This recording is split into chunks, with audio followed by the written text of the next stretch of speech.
થઈ જવું હશે કે ભાઈ સગવડ નથી, મારે ખેતીવાડીમાં એવી તે પ્રકારમાં લાભ જોઈએ છે, એમાં પણ કોઈને કપાસનું બિયારણ જોઈએ, ડાંગરનું બિયારણ જોઈએ, શાકભાજીનું બિયારણ જોઈએ.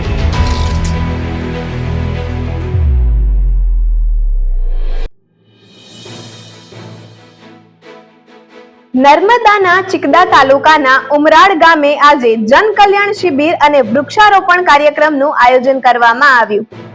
આ કાર્યક્રમમાં આમ આદમી પાર્ટીના ડેડિયાપાડાના ધારાસભ્ય ચૈતર વસાવા ખાસ ઉપસ્થિત રહ્યા હતા. કાર્યક્રમ દરમિયાન વિવિધ સરકારી યોજનાઓના લાભાર્થીઓને પ્રમાણપત્રોનું વિતરણ કરવામાં આવ્યું. ચૈતર વસાવાએ જણાવ્યું કે સરકારની દરેક યોજના લોકો સુધી યોગ્ય રીતે પહોંચે તે ખૂબ જરૂરી છે. તેમણે ખાસ કરીને ખેડૂતો માટે ચાલી રહેલી સબસિડી, ટ્રેક્ટર સહાય, સોલાર પંપ સેટ અને કૃષિ સહાય યોજનાઓ અંગે માર્ગદર્શન આપવાની જરૂરિયાત પર ભાર મૂક્યો. તેમણે કહ્યું કે માહિતીના અભાવે ખેડૂતો સરકારી યોજનાઓના લાભોથી વંચિત ન રહે તે માટે અધિકારીઓએ વધુ સક્રિય બનવું જોઈએ. ચૈતર વસાવાએ શિક્ષણ, રોજગાર અને કૃષિ ક્ષેત્રે સર્વાંગી વિકાસ માટે સહિયારા પ્રયાસો જરૂરી હોવાનું પણ જણાવ્યું.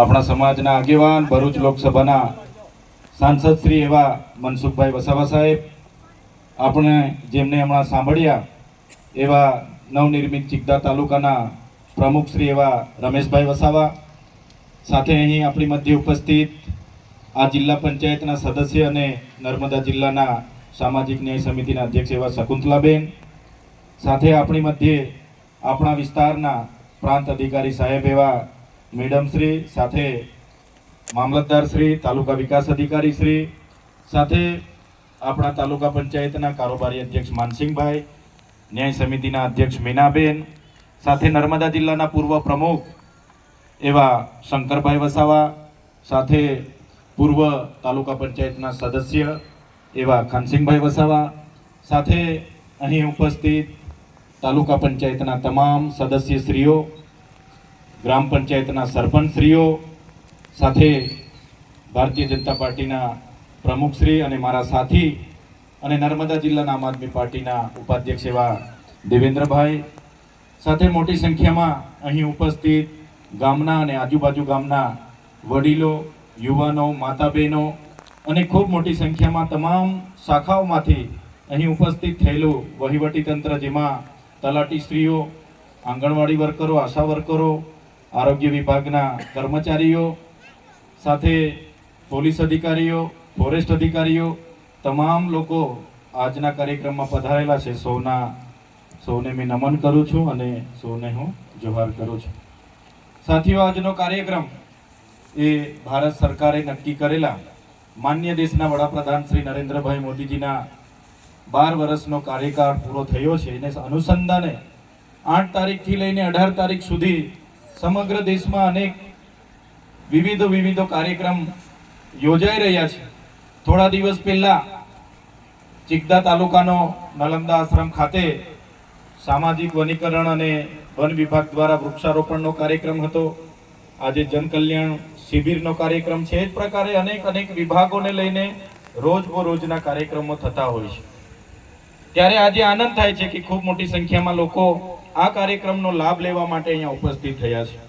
કાર્યક્રમનો મુખ્ય હેતુ છે કે તમામ તાલુકાની તમામ શાખાઓ જ્યાં પણ કાર્યક્રમ હોય વિસ્તારમાં જઈને કોઈને વૃદ્ધ પેન્શન ના કાગળિયાની જરૂર હોય, વિધવા પેન્શન, જાતિના દાખલા, આવકના દાખલા, કોઈને વારસાઈ કરાવવું હોય, કોઈને નામ દાખલ કરાવવું હોય, કોઈને આવાસનો હપ્તો બાકી હોય, કોઈ વ્યક્તિને કોઈ પણ યોજનાનો લાભ લેવો હોય, એની માર્ગદર્શન પણ તમને આ તમામ વિભાગના લોકો આપશે.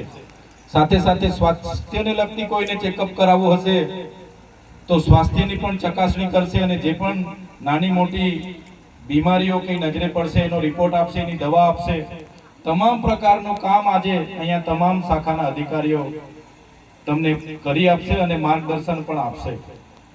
આ કાર્યક્રમનો હેતુ સરકારશ્રીની યોજનાઓ છેવાડાના વ્યક્તિ સુધી પહોંચે, કોઈ પણ વ્યક્તિ યોજનાથી વંચિત ના રહી જાય એના માટે આખા જિલ્લાનું વહીવટી માળખું સાંસદ સાહેબ, અમે ધારાસભ્ય તરીકે અને તમામ ચૂંટાયેલા પ્રતિનિધિઓ આપણા ગામને મધ્યે આવ્યા છે. એટલે વધુને વધુ લોકોને મારે વિનંતી છે કે બધા જ લોકો તમારી જે કઈ સમસ્યા હોય, કાગળમાં નામમાં સુધારા વધારા, આધાર કાર્ડ લિંક કરાવવાનું હોય, કેવાયસી કરાવવાનું હોય, રેશન કાર્ડનું કામ હોય, આપણા જ ગામમાં બધા જ અધિકારીઓ આવ્યા છે. એટલે બધા જ પોતપોતાનું કામ કરાવી લેજો. એટલે મારો કહેવાનો મતલબ, ઘણી યોજનાઓ એવી છે કે આપણે સુધી પહોંચતી નથી. એનો અર્થ એવો થાય કે આપણે જાણતા નથી. કોઈને પિકઅપ જોઈએ છે કે ભાઈ મારે માલ સામાનનો વાહતુક કરવાનું છે, મારે શાકભાજી સુરત પહોંચાડવાની છે, તો પિકઅપમાં પણ સબસિડી છે. તમામ યોજનામાં સબસિડી છે. ખેડૂત માટે સ્માર્ટફોનની પણ સબસિડી છે. ખેડૂતે ખેતીવાડીની યોજનાઓ જાણવી છે, માહિતી મેળવવી છે. વરસાદ ક્યારે આવશે, આ સિઝનમાં કયો પાક કરવાનો, આ રોગ આવ્યો છે, એમાં કઈ દવા છાંટવાની, એના માટેની માહિતી મેળવવા માંગતા હોય, એની માહિતી આપવાના વૈજ્ઞાનિકો પણ બેઠા છે. અને એના માટે સ્માર્ટફોનની પણ જોગવાઈ છે. સ્માર્ટફોન ખેડૂતના મોબાઈલમાં વોટ્સઅપ બધા વિડીયો આવે, યુટ્યુબ આવે, એના માટે ખેડૂત ખાતેદારને સ્માર્ટફોનની પણ જોગવાઈ છે. એટલે આવી બધી યોજનાઓની માહિતી આપવા માટે આપણા વચ્ચે અધિકારીઓ છે, જીઈબી ના અધિકારીઓ છે. કોઈને ખેતીવાડીની લાઈનનું કંઈ અટક્યું હશે, કોઈને કોઈ તકલીફ હશે, તો એની પણ જીઈબી ના અધિકારીઓ માહિતી આપશે. એટલે આ બધી પ્રકારની યોજનાઓ ને લઈને આજે આ જન કલ્યાણ શિબિરમાં અધિકારીઓ તમારી વચ્ચે આવ્યા છે. બધું તાત્કાલિક ના થઈ જાય, આજે ના આજે ના મળી જાય, પણ એની તૈયારી કરવી પડે, એનું ફોર્મ ભરવું પડે, અને પછી એ મંજૂર થઈને આવે અને તમને મળે. એ પ્રકારની આખી વ્યવસ્થા છે. ત્યારે આ કાર્યક્રમ થકી તમારા મધ્યમાં અમે આવ્યા છે.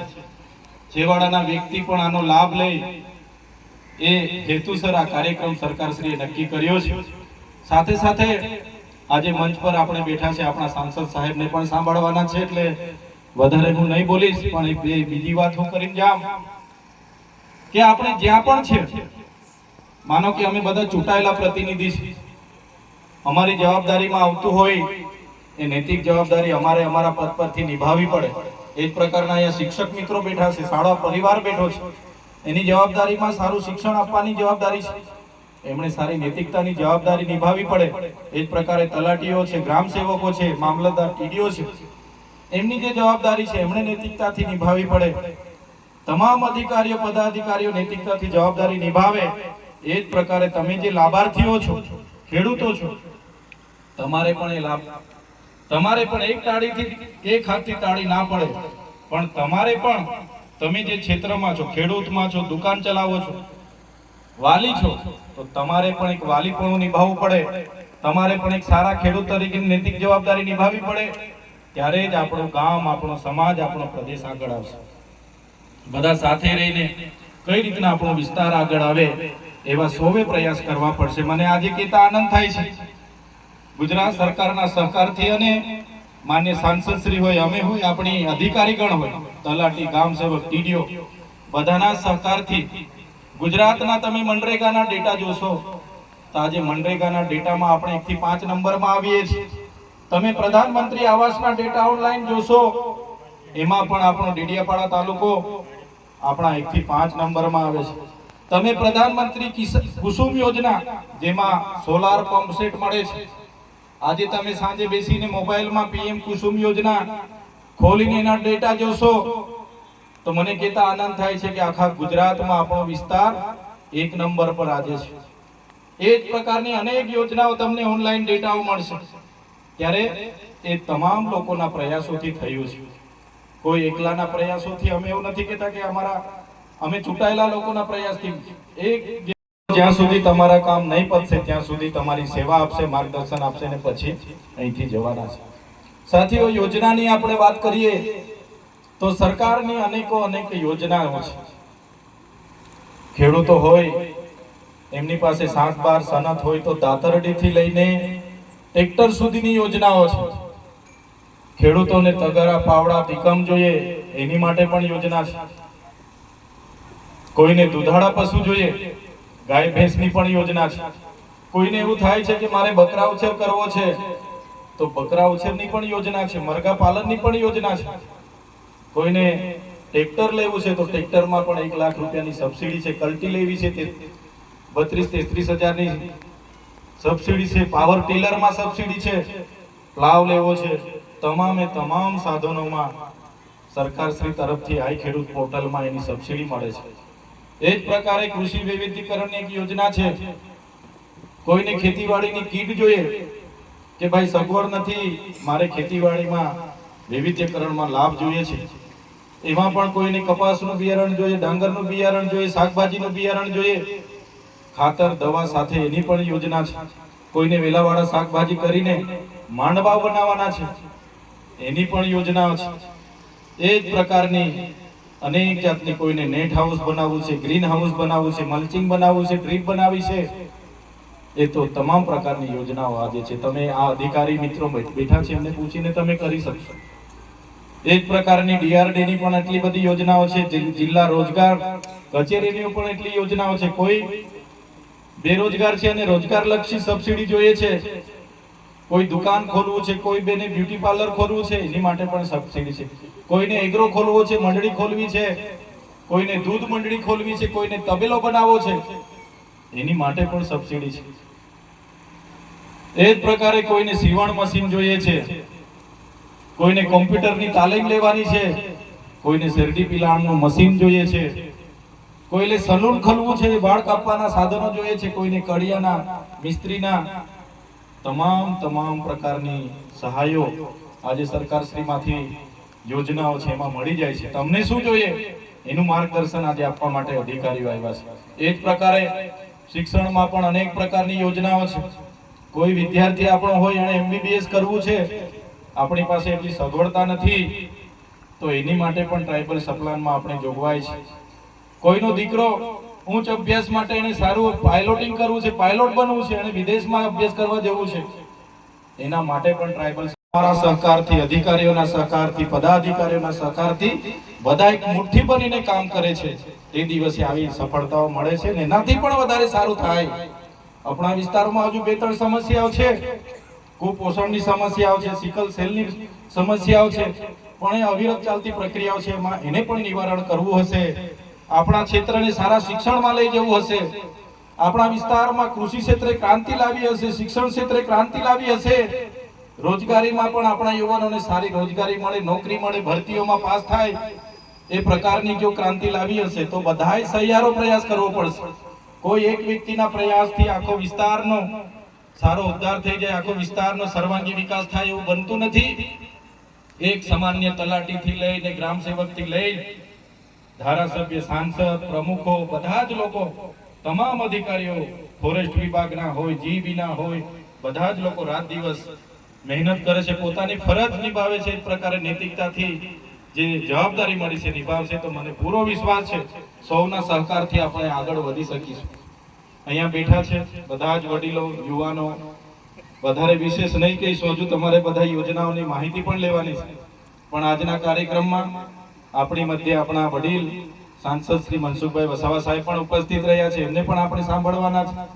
તમામ પદાધિકારી મંચસ્થ છે, તમામ અહીં ઉપસ્થિત થયા છે. બધા જ લોકો, મને આજે આનંદ થાય છે કે આ સરસ કાર્યક્રમ આપણો થઈ રહ્યો છે અને સફળ કાર્યક્રમ થઈ રહેલો છે. આવી જ રીતના બધા સાથે આગળ વધતા રહીશું તો ચોક્કસ એક દિવસે આપણો નવનિર્મિત ચિકદા તાલુકો પણ ગુજરાત અને દેશના નકશામાં એક આગવી સ્થાન પર આવશે એવો વિશ્વાસ સાથે આપ સૌ અહીં ઉપસ્થિત થયા અને અમારું સ્વાગત કર્યું, સન્માન કર્યું અને અમને જે બોલવાની તક આપી, આપણે સૌ લોકોએ શાંતિથી અમને સાંભળ્યા, એ બદલ બધાનો હું ખૂબ ખૂબ આભાર માનું છું. ધન્યવાદ. ભારત માતા કી જય. આપણને સુંદર અને માર્ગદર્શન આવી જ મહત્વની અપડેટ્સ માટે જોડાયેલા રહો TV17 ગુજરાતી સાથે.